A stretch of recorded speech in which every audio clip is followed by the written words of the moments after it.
"Fourscore and 7 years ago, our fathers brought forth on this continent a new nation, conceived in liberty and dedicated to the proposition that all men are created equal.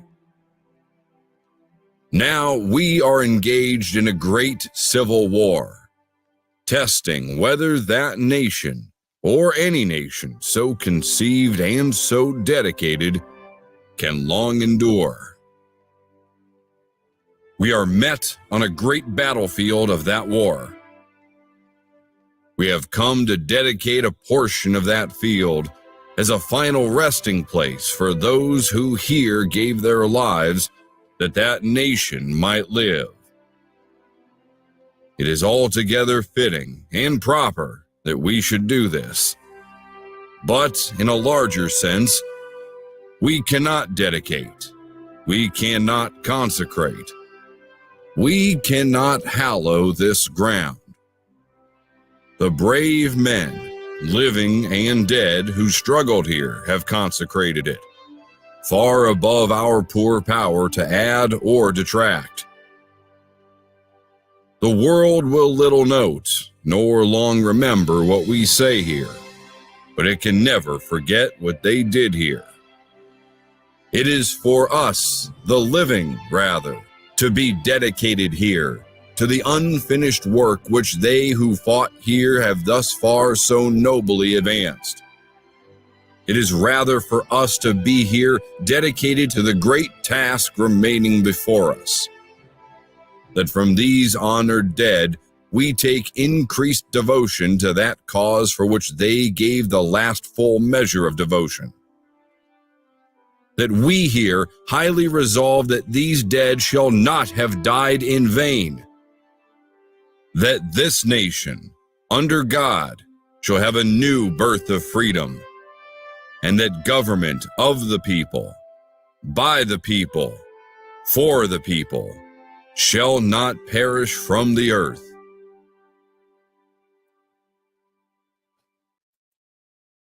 Hey everybody, welcome to BBN, welcome to Bobina's Book Nook, a division of the Vlogcast. My name is Regina Connell. Thank you for joining me. Guys, we've had a huge day today. So we started out with laying down the material for our TNT 93 tomorrow, day 35. Then we moved on to 2 new books. We started Son of Hamas by Musab Hassan Youssef, and then I launched the intro for Code Talker by Joseph Bruchek. So you guys, we wrapped up in the Killing series by Bill O'Reilly. We have wrapped up Killing Jesus, A History. We did that yesterday. And then the day before, Killing Kennedy, the end of Camelot, we ended yesterday, and then we wrapped up Killing Jesus, A History by Bill O'Reilly and Martin Dugard the day before that. So we are halfway through Killing Lincoln, the shocking assassination that changed America forever. I'll remind everyone that you'll notice in the logo in the top right corner, that's what segment of the vlogcast that we will be doing. So if it's the vlogcast that my husband and I are doing, it's just the vlogcast on current events and all that. That's what will appear in the upper right-hand corner. For right now, we are doing Killing Lincoln, the shocking assassination that changed America forever. So without further ado, the chapters are fairly short, and there's 63 chapters. So you guys, we're trucking right along, not losing momentum. So let's continue on in this heartfelt, shocking, riveting story. I wanted to start some new books. I've been wanting to start them for a while, and I wanted to kind of get away from the assassination stuff. But I think it's very important also to read these books and to do our history and to know what we're speaking on when we speak, and not just be like I've heard so many of their content creators, say just being an empty, chamber. Who wants to do that? Anyway, let's continue on in Bill O'Reilly and Martin Dugard's Killing Lincoln, the shocking assassination that changed America forever. You guys are picking up in chapter 33. Let's get going. Friday, April 14, 1865. Let me lower this desk a little bit. I was going to run a TikTok live, but that's such a it's a lot of work. Anyway, Friday, April 14, 1865, Washington, D.C., 3:30 p.m., Crook. Abraham Lincoln says to his bodyguard, I believe there are men who want to take my life, and I have no doubt that they will do it. The two men are walking down Pennsylvania Avenue on their way back to the War Department for their second meeting of the day. Lincoln wants a short session with Stanton to discuss the fate of a Confederate ringleader who very recently made the mistake of crossing the border from Canada back into the United States. Sorry, guys. Let's continue on. All right.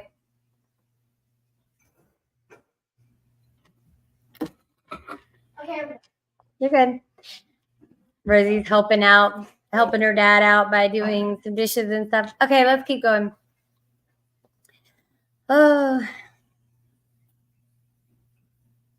Stanton is in favor of arresting the man, while Lincoln prefers to let him slip away to England on the morning steamer. As soon as Lincoln makes his point, he aims to hurry back to the White House for the carriage ride he promised Mary. And I love the way that, they put their marriages first. I think that's the way that it should be. Totally. All right, let's continue on. I don't want to keep fudging around with this thing. All right, let's keep going, guys. Oh, man. William Crook is fond of the president and deeply unsettled by the comments. Why do you think so, Mr. President? Crook steps forward as they come upon a group of angry drunks. He puts his body between theirs and Lincoln's, thus clearing the way for the president's safe passage. Crook's actions, while brave, are unnecessary if the drunks realize that the president of the United States is sharing the same sidewalk. They give no notice. Lincoln waits until Crook is beside him again, then continues his train of thought.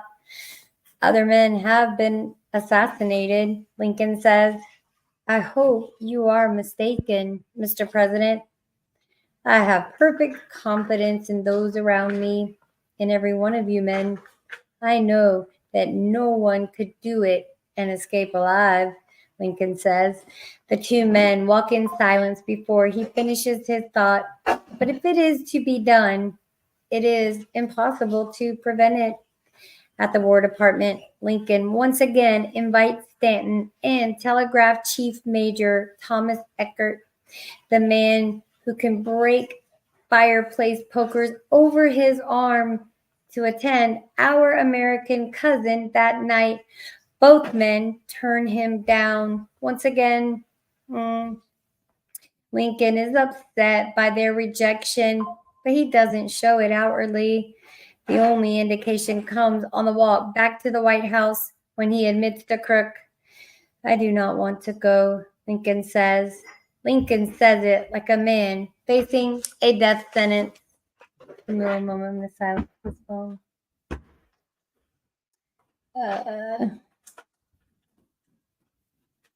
I'm going to play the Tom McDonald song, the intro to the vlogcast.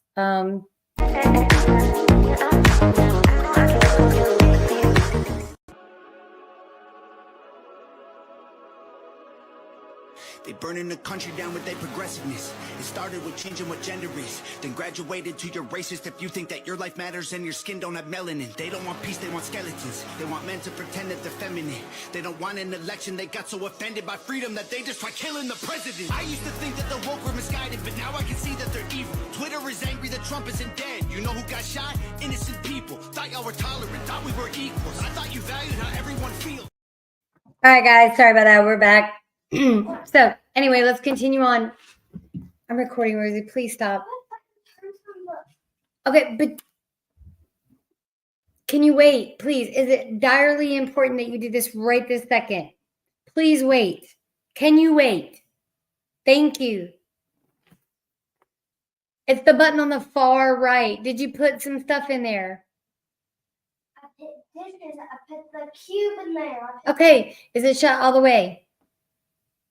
All right, it's the far right button. The only button on the far right side, Rosie. The only button on the very end. I don't know what you're looking for. There you go. You just lightly put your finger over it until it lights up. There, now let go. Very nice. You're done. You're good. All right, let's keep going, guys. Sorry about that.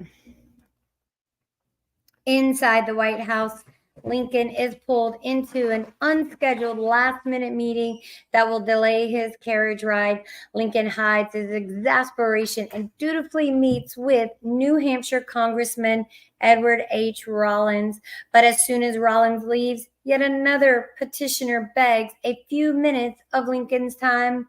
A weary Lincoln, all too aware that Mary will be most upset if he keeps her waiting much longer, gives former military aide Colonel William Cogshell the benefit of a few moments. I wonder, William Cogshell, I went to a school and it was called Cogshell. I think it was, I don't remember. Anyway, I'm going to start my TikTok live while we're doing this, guys. I meant to do this earlier. All right. I've been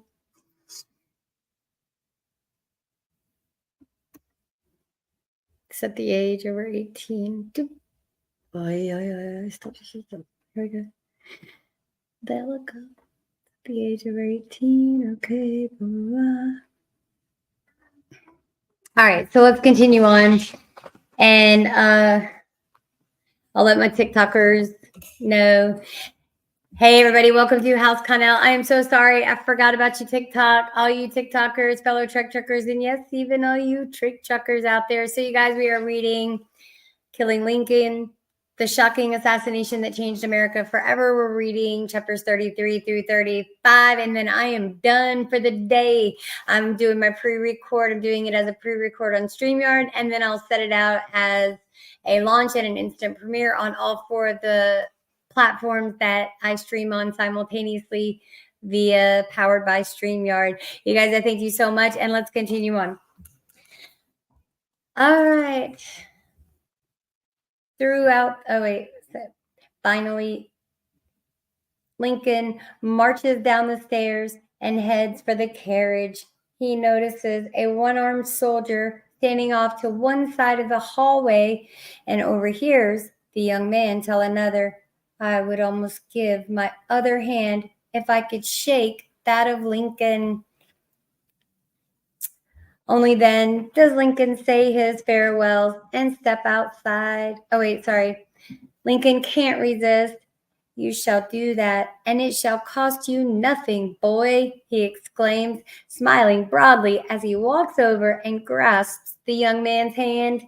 He asks his name, that of his regiment, and in which battle he lost his arm. So I love that. He sounds a lot like someone else we know that is valiantly shaking people's hands, thousands and thousands of hands, when he sees a veteran that, maybe has lost a member during the war or whatever. He doesn't start talking about himself. No, he shakes their hands. All right, let's keep going, guys.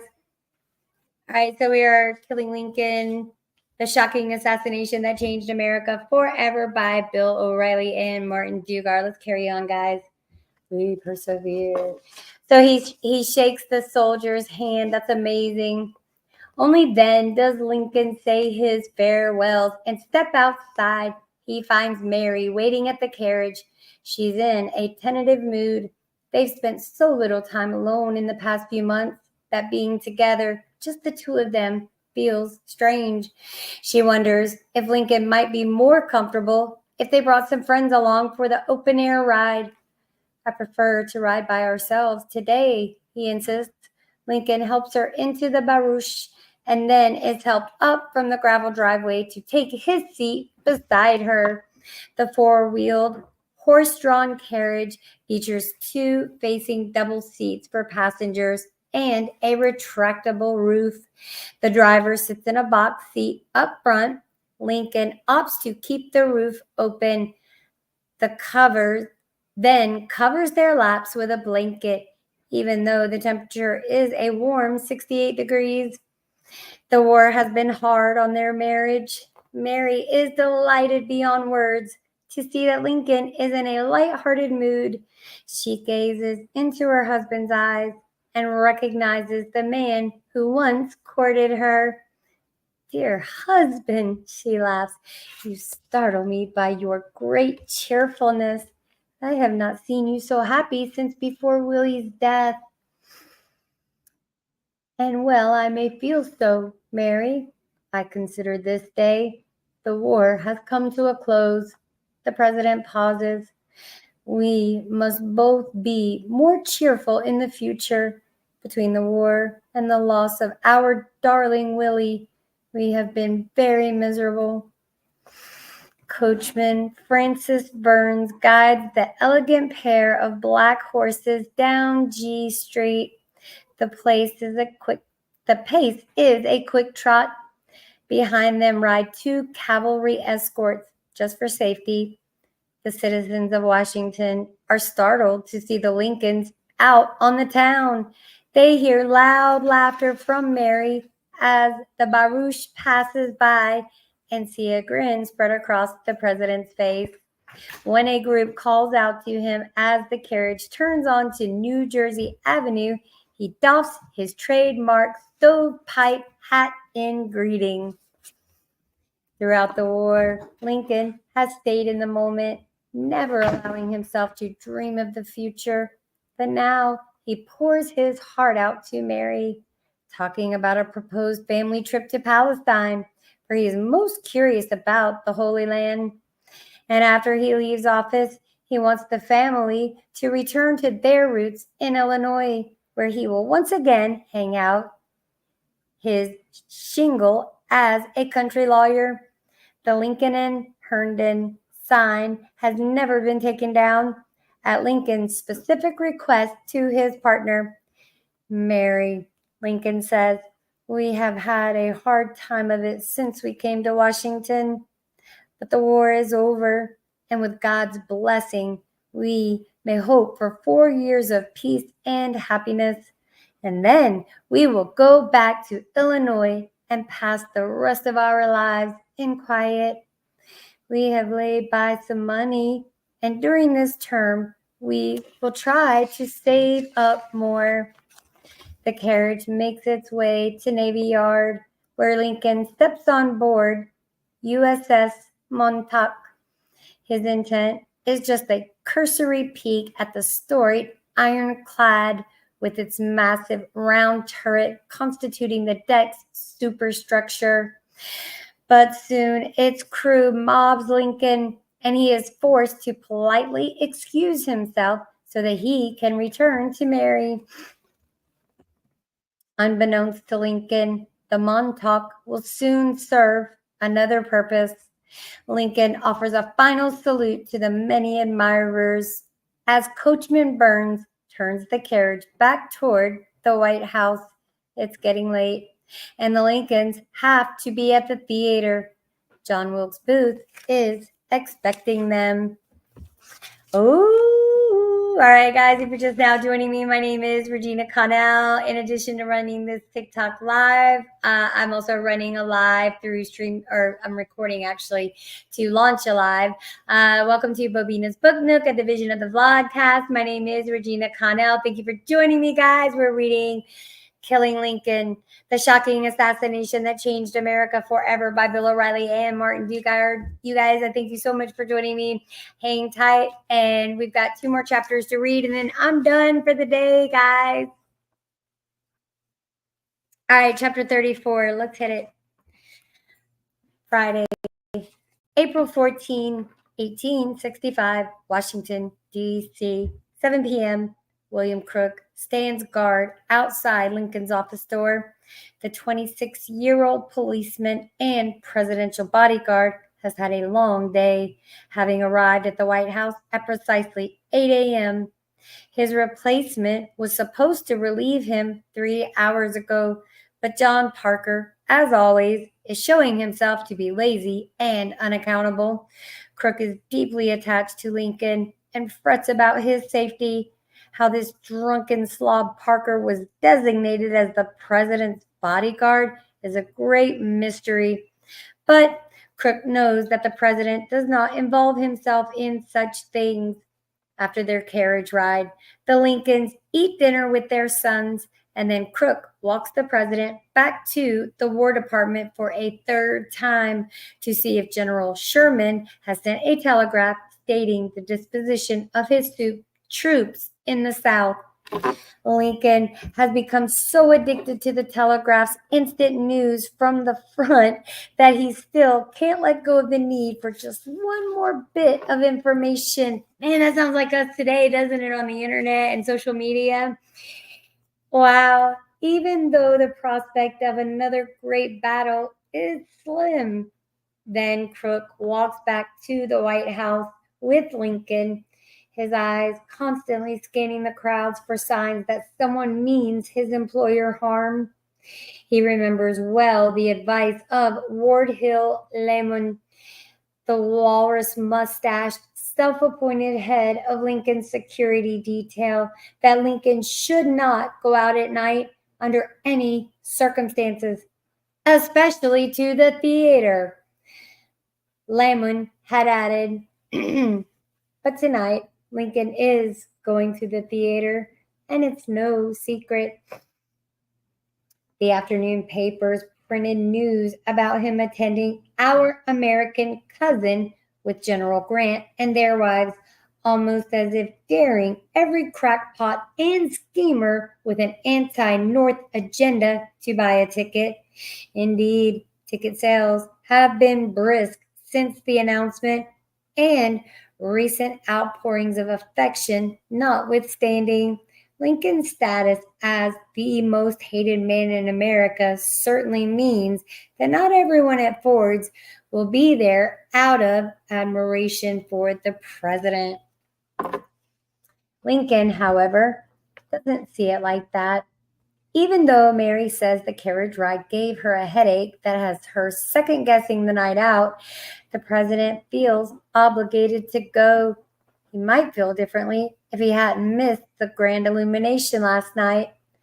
That, plus the fact that the Grants aren't going, makes Lincoln's obligation all the more urgent. He knows his constituents will be deeply disappointed if both of America's two most famous men fail to appear.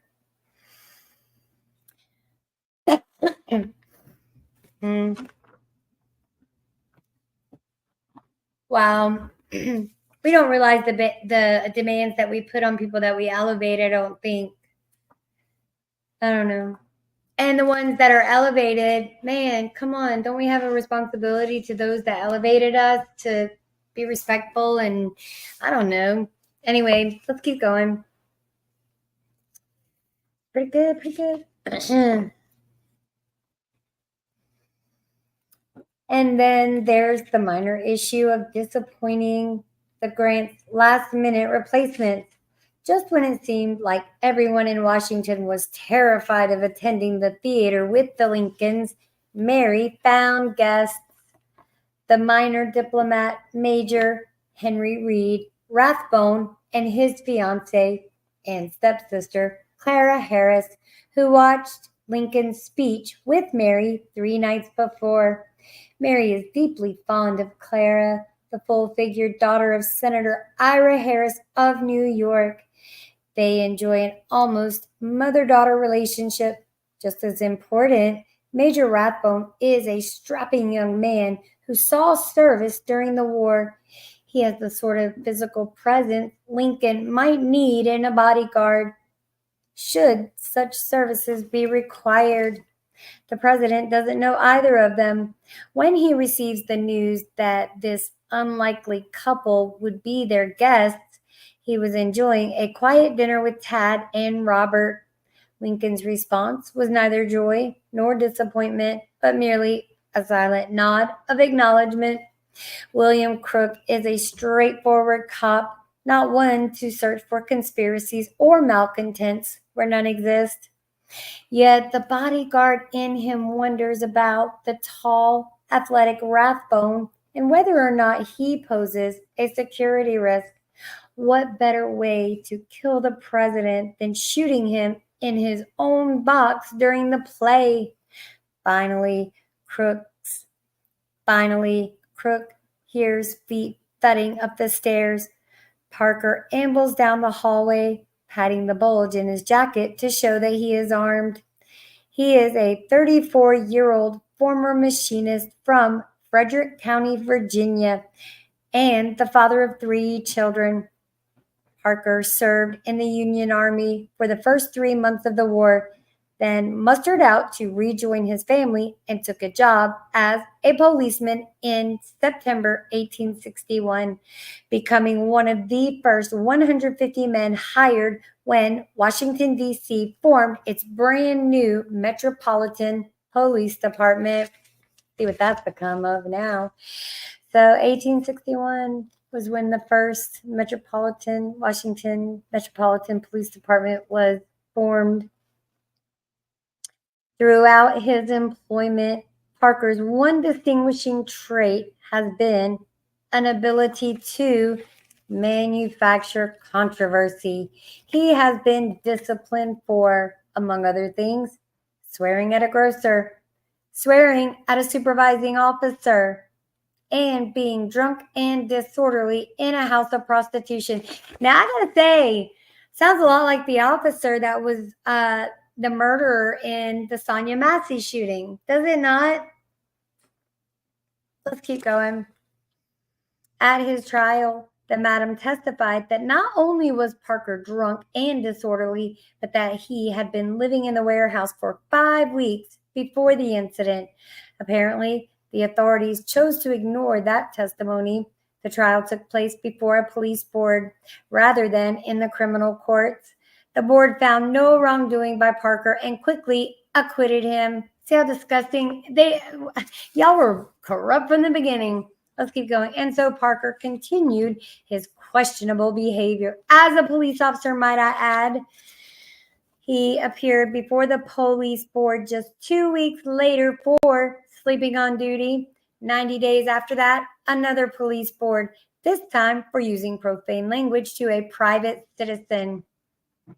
Both charges were dismissed. Why?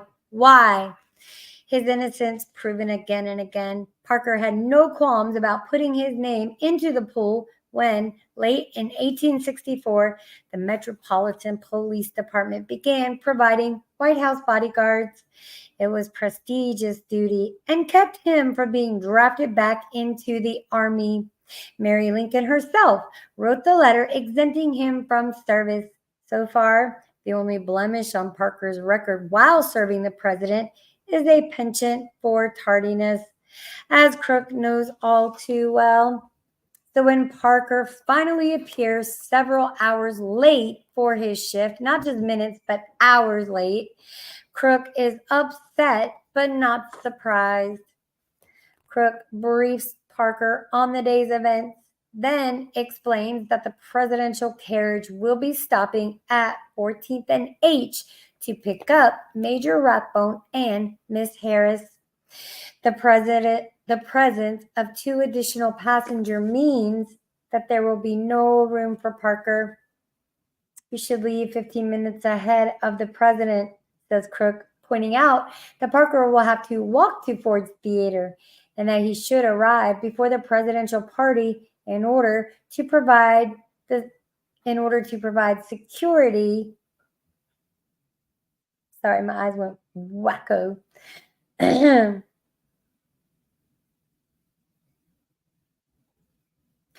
And that he should arrive before the presidential party in order to provide security the instant they arrive. As Crook finishes, Lincoln comes to his office door. A handful of last-minute appointments have come up, and he is eager to get them out of the way so he can enjoy the weekend. "Good night, Mr. President," Crook says. He and the president have repeated this scene 100 times, with Lincoln responding in kind. Only this time, it's different. Goodbye, Crook, Lincoln replies. All the way home, that subtle difference nags at William Crook. Whoa, guys, man, we are cruising right along. All right, one more chapter to go. And while we're speaking on law enforcement and all that, I did want to share a brief video with you guys that happened in Boone County. And we'll take a brief break and let's do this because it was a little disturbing to me. Hey, everybody. Hey, everybody. Welcome back to House Connell. Okay, so we're going to call him back, and I'm just going to ask a couple more questions of the guy because he said he worked for the county. So let's find out the name of the company if he's willing to give it. So let's see.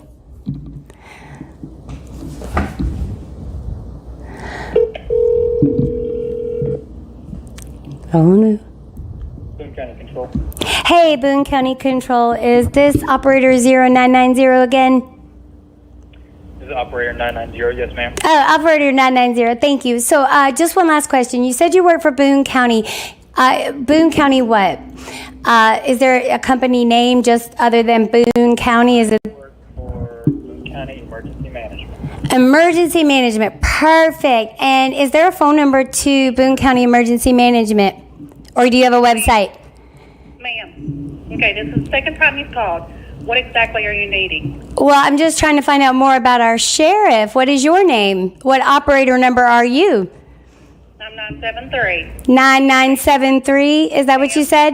9973. Could you repeat that, please? No, ma'am, I'm not. Why not? You work for the sheriff's department. Please repeat your information. I do not work for the sheriff. But you're answering phone calls on behalf of the sheriff's department. Why the secrecy?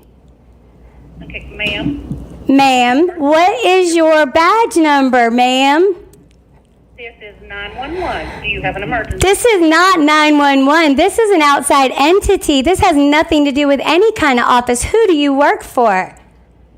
This is Boone County's 911. So Do you have an emergency? Sheriff Barker endorses you. Ma'am, this is 911. Does Sheriff Barker endorse you or not? It's a yes or no question, ma'am. You are being recorded, just so you know. You're being recorded. You're on a live stream. I am a constituent of Boone County. Why won't you answer? We pay taxes in Boone County. You're our security system, and you're being secretive.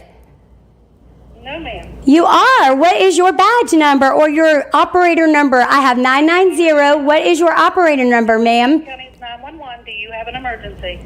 I do. You're not being forthright and forthcoming. This is a non-emergency line. You represent the sheriff's department. Do you represent the sheriff's department, Chad Barker? Yes or no?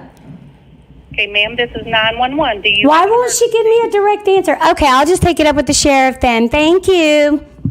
Thank you. Wow, guys. Wow. Wow.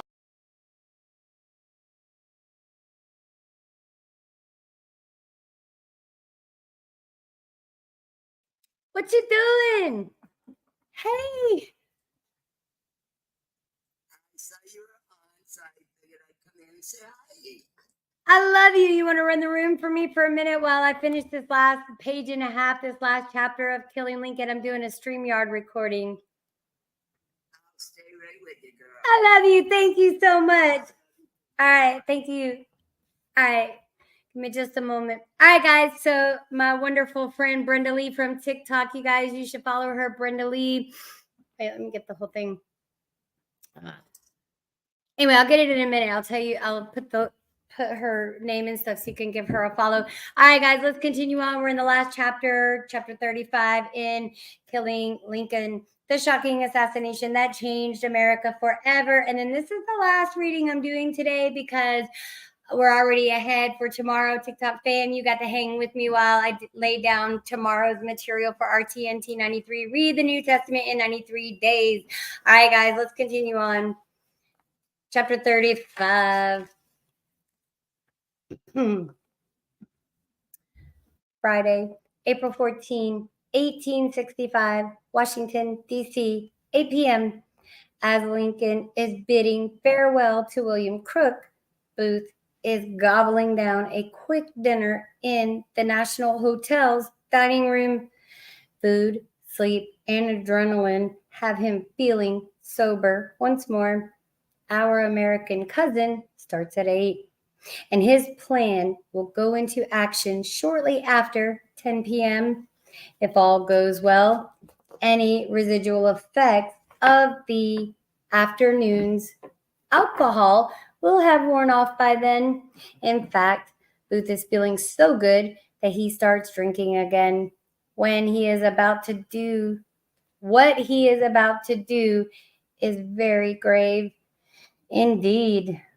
Liquid courage will make sure he doesn't get stage fright and miss his cue. That cue is simple.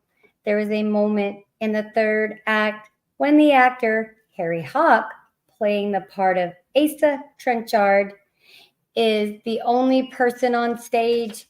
He utters a line that never fails to make the audience convulse with laughter. Don't know the manners of good society, eh? He says to the character of the busybody. Sorry, my eyes messing up here. Ugh, gets on my nerves, like a hair in my eyes. Mrs. Munchausen, I don't even know how to say that, who has insulted him before exiting the stage. Well, I guess I know enough to turn you inside out, old gal. You softologizing old man trap. The instant that the punchline hits home and the Ford's audience explodes, Booth will kill Lincoln. If everything goes according to plan, he will already be concealed inside the state box. All he needs to do is pull out his Derringer and fire.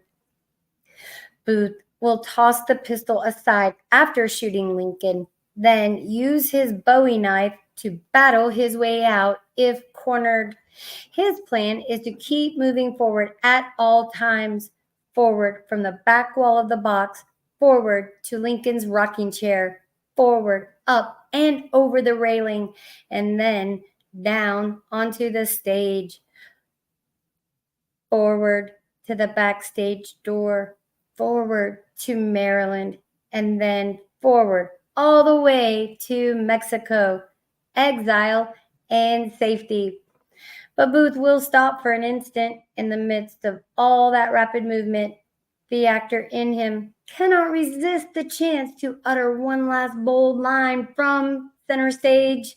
After leaping from the balcony, Booth will stand tall and in his best elocution announce, "Sic semper tyrannis, tyrannus."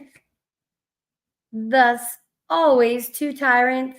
The Latin phrase is meant to sound smart, the sort of profound, panting words that will echo down the corridors of history. He has stolen it, truth be told, from the state of Virginia. It is the Commonwealth's motto. No matter, the words are perfect. Booth plans to have another last-minute rendezvous with his co-conspirators at 8 p.m.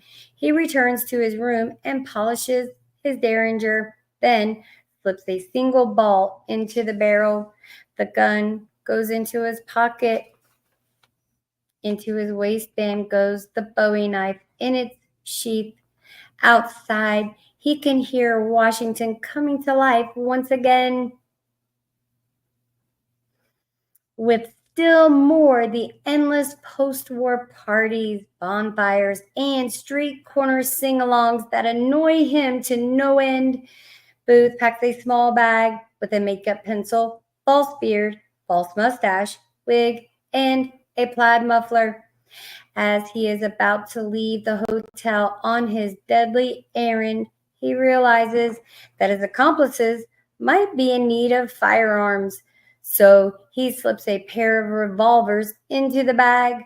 Their firepower far exceeds the Derringers. And yet, what Booth leaves behind is just as powerful. Among the personal effects that authorities will later find are a broken comb, tobacco, embroidered slippers, and one very telling scrap of paper. On it are written the keys to top secret coded Confederate messages that link him with Jefferson Davis's office in Richmond and with the $1 million gold fund in Montreal. Finally, Booth leaves behind a valise filled with damning evidence that implicates John Surratt and, by extension, his mother, Mary. Booth could have destroyed these items, but such is his malevolence that if he is ever apprehended or killed, he wants everyone else to go down as well. He also wants to show the world that he, Booth, was the mastermind behind killing Abraham Lincoln. He walks downstairs and slides his key across the front desk. "Are you going to Ford's tonight?" he asks George W. Bunker, the clerk on duty. "No," comes the reply. "You ought to go," Booth says, with a wink on his way out the door. "There is going to be some splendid acting." Booth laughs at his own joke as he steps into the night air. Washington is covered in a fine mist, giving the streetlights and the Capitol dome a ghostly appearance. Booth feels like he is viewing the city through frosted glass. He trots his horse over to Ford's. Once again, he examines his escape route, then slides down from the saddle and ties the mare to a hitching post. He steps into a nearby tavern where he runs into Ford's orchestra director, William Withers Jr., who's having a last quick drink before the 8 p.m. curtain.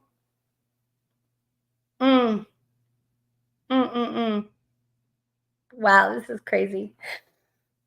They talk shop, the conversation veering toward mutual friends in the theater. Withers mentions Booth's late father. When Booth suggests that he is the better actor of the two, Withers laughingly shoots back that Booth will never be as talented as his father. Booth's face hardens, but he manages a thin smile. Focusing his gaze on Withers, he utters the truest sentence he will ever speak. "When I leave the stage, I will be the most talked about man in America." I just love the way they do the cliffhangers there. Me and you guys, Brenda, thank you for holding down the room. I'm going to come back with you. You guys, thank you for joining me here on BBN Bobina's Book Nook. My name is Regina Connell. If you are liking this content, please hit that like, share, and subscribe button. All right, guys. So we did a lot of reading today. See you in the morning for our TNT 93, Read the New Testament in 93 days. We are jumping into day 35, and I will let you know it is a pre-record. So you guys, thank you again for joining me, and we're going to close out. Be blessed, y'all. See you next time. Oh, wait, I would have to do this.